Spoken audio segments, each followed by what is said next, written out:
Salmo Kapitulo 72. Pag-ampo alang sa hari.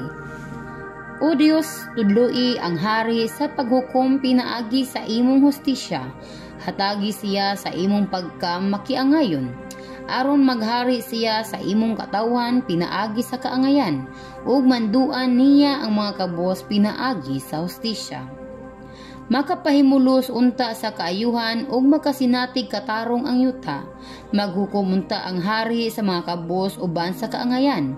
Tabangan unta niya ang mga timawa ug buntugon ang madaog-daogon.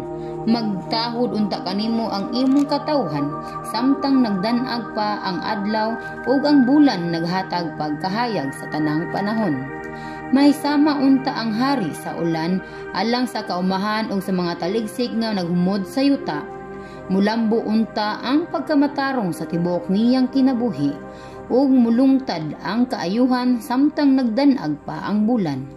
Ang iyang gingharian mutadlas unta gikan sa usa ka dagat ngadto sa laing dagat, gikan sa suba sa Euphrates ngadto sa tibuok kalibutan.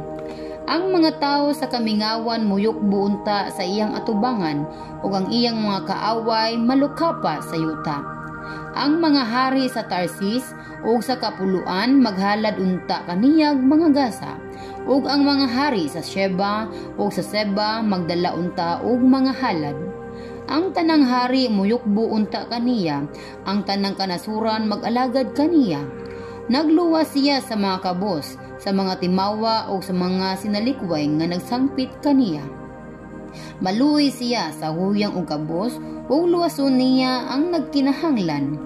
Giluwas niya siya gikan sa pagdaog-daog o panghasi kay bililon alang kaniya ang ilang kinabuhi.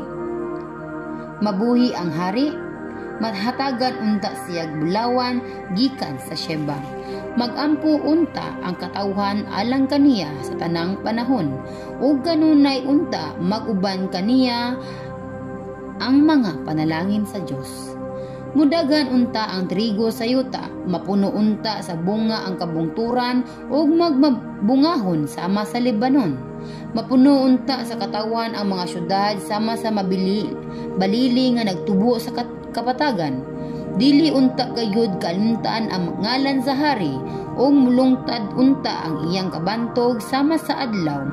Daygon unta siya sa tanang nasod ug hinaot nga ang tanang katawan magampo sa Dios nga panalanginan sila sama sa iyang pagpanalangin sa hari.